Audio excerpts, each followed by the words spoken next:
Ahmedabad air India విమాన ప్రమాద ఘటన నేపథ్యంలో directorate general of civil aviation కీలక నిర్ణయం తీసుకుంది. ఎయిర్ ఇండియాకు చెందిన 3 సీనియర్ అధికారులను సిబ్బంది షెడ్యూలింగ్, రోస్టరింగ్కు సంబంధించిన అన్ని పాత్రల నుండి తొలగించాలని ఆదేశించింది. ఈ నిర్ణయం అహ్మదాబాద్ నుంచి బయలుదేరిన ఎయిర్ ఇండియా ఫ్లైట్ 171 ప్రమాదంతో సంబంధం కలిగి ఉంది. ఈ ప్రమాదానికి సిబ్బంది షెడ్యూలింగ్లోని లోపాలు కారణమని ప్రాథమిక విచారణలో తేలింది. దీనివల్ల అర్హత లేని, తగిన శిక్షణ లేని సిబ్బంది విమానాన్ని నిర్వహించారని ఆరోపణలు ఉన్నాయి. డీజీసీఏ ఆదేశాలు ఎయిర్ ఇండియా యొక్క క్రూ మేనేజ్మెంట్ సిస్టంలోని లోపాలను సరిచేయడానికి, భవిష్యత్తులో ఇలాంటి సంఘటనలను నివారించడానికి ఉద్దేశించినవిగా అధికారులు చెబుతున్నారు. ఈ 3 అధికారుల పేర్లు లేదా వారి ఖచ్చితమైన బాధ్యతలను సంబంధించిన వివరాలు అధికారికంగా వెల్లడి కాలేదు. కానీ వారు సిబ్బంది షెడ్యూలింగ్, రోస్టరింగ్కు సంబంధించిన కీలక పాత్రలో ఉన్నట్లు తెలుస్తుంది.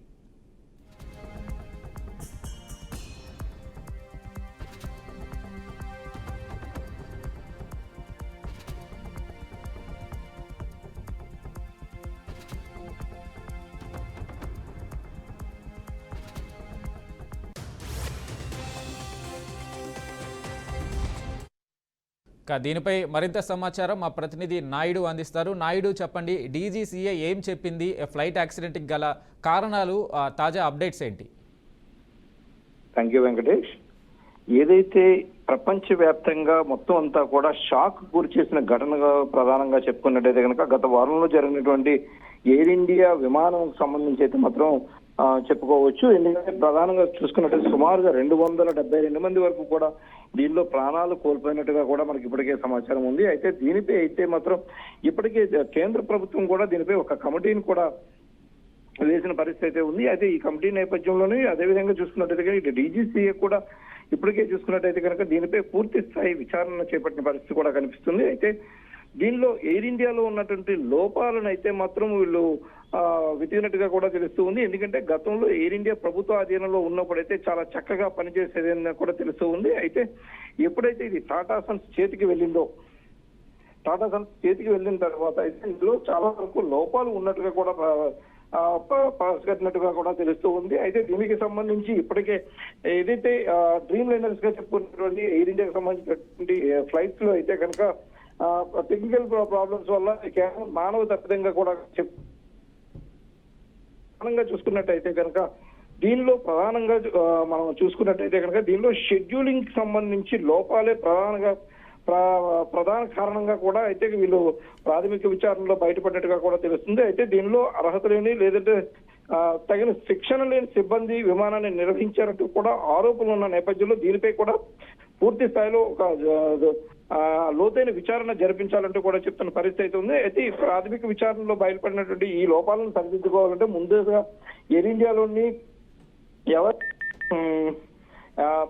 కీలకమైన దీనిలో ఉన్నటువంటి వాళ్ళు ఉన్నారు, వీళ్ళపై అయితే మాత్రం కఠిన చర్యలు తీసుకోవాలంటూ కూడా చెప్తున్న పరిస్థితి అయితే కనిపిస్తూ ఉంది. ఇందులో ప్రధానంగా చూసుకున్నట్టయితే కనుక ఏదైతే ఈ వైస్ ప్రెసిడెంట్ గా చెప్పుకుంటున్నట్టు ఉన్నారు. అయితే ఇతనిపై అయితే మాత్రం ఖచ్చితంగా చర్యలు చేపట్టాలంటూ కూడా చెప్తున్న పరిస్థితి అయితే ఉంది. అయితే ముందుగా పేర్లు వెల్లడి కానప్పటికీ కూడా దీనిలో ప్రధానంగా డివిజనల్ వైస్ ప్రెసిడెంట్ గా ఉన్నటువంటి చురా సింగ్, అదేవిధంగా చీఫ్ మేనేజర్ గా ఉన్నటువంటి పింకీ మిట్టల్, అదేవిధంగా క్రూ షెడ్యూలింగ్ అండ్ ప్లానింగ్ సంబంధించి పాయల్ అరోరా, వీళ్ళు ముగ్గురు కూడా ప్రధానంగా దీనిపై అయితే మాత్రం ఖచ్చితంగా చర్యలు చేపట్టాలంటూ కూడా డీజీసీఏ ఎయిర్ ఇండియాకి అయితే మాత్రం చెప్తున్న పరిస్థితి అయితే కనిపిస్తుంది. ప్రధానంగా ఫ్లైట్ తాలూకా లోపాలకు కావచ్చు, అదేవిధంగా ఎవరైతే క్రూకు సంబంధించిన విధిగా ప్రమాణాలు పాటించకుండా వీళ్ళు సొంత నిర్ణయాలు తీసుకోవడం ద్వారానే ఇలాంటివి ప్రజల ప్రాణాలు అయితే గాల్లో కలిసిపోయే